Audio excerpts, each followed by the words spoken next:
morning. Welcome to another training week. Yesterday, actually, nagsimula na yung week ko. Sunday, nag-track day na ako. Acceleration day. I did 20 meters, 30 meters, saka 40. So, explosive starts, tapos technique, nakaayos ko na kung ano, saan ako mas okay na initial na dig dun sa acceleration na phase, and then yung transition from digging and into flying. Ayun ang pinaka-explosive na day sa track. So tapos na siya, sore na ulit yung legs. And then today, supposedly hindi ako sana magti-training today. Free naman ako today, wala akong gagawin, and then hindi ko naman na-feel na hindi pa ako nakaka-recover from yesterday. So, moderate na load lang today. Hypertrophy na type lang, parang bodybuilding, ganun. Para maintain ko lang din yung muscle habang going through this preparation. Also, kailangan ko rin naman talaga mag-generate ng power. So, kailangan ko maintain yung muscle, di ba? So, tomorrow naman, more on accessory na work sa track din, plyometrics, and then keeping light on my feet, kasi kahit pa paano na feel ko pa rin na wala na yung technique sa akin na light ako sa feet ko. So isisingit ko yun, ayun yung naging additional na work ko sa track this phase. And then at the end, siguro 3 rounds ng 150 meters, parang tempo run lang. And then susunod na track day, Thursday, speed endurance. And then last is Friday. So, siguro may maintain ko na yung gantong schedule. Okay, so work muna ako ngayon. Siguro 1 hour ng programming. Ayusin ko yung program ng clients. Hintayin ko yung client ko. Sabay na ako sa kanya mag-workout.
Fair warning.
Yung mga ko, tuturuan ko galing mag-football. Takbo lang ginagawa. Sige, Ram. Sige.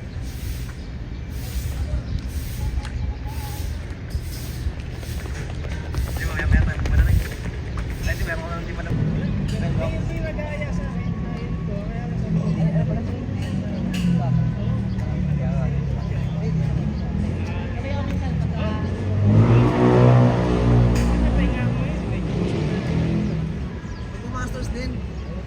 Ako masters. Tropa tayo. So, instead of magpapahinga ako today, pumunta na ako ng track.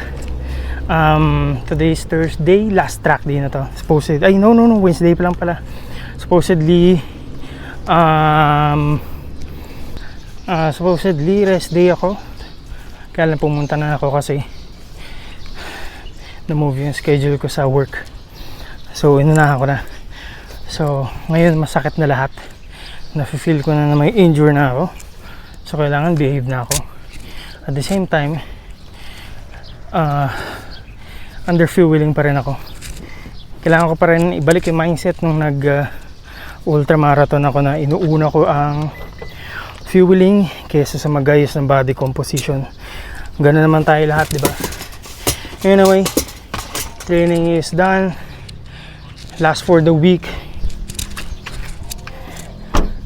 Siguro sa Friday or Saturday, lower na lang ako. Leg workout. Yeah. Ang plan right now,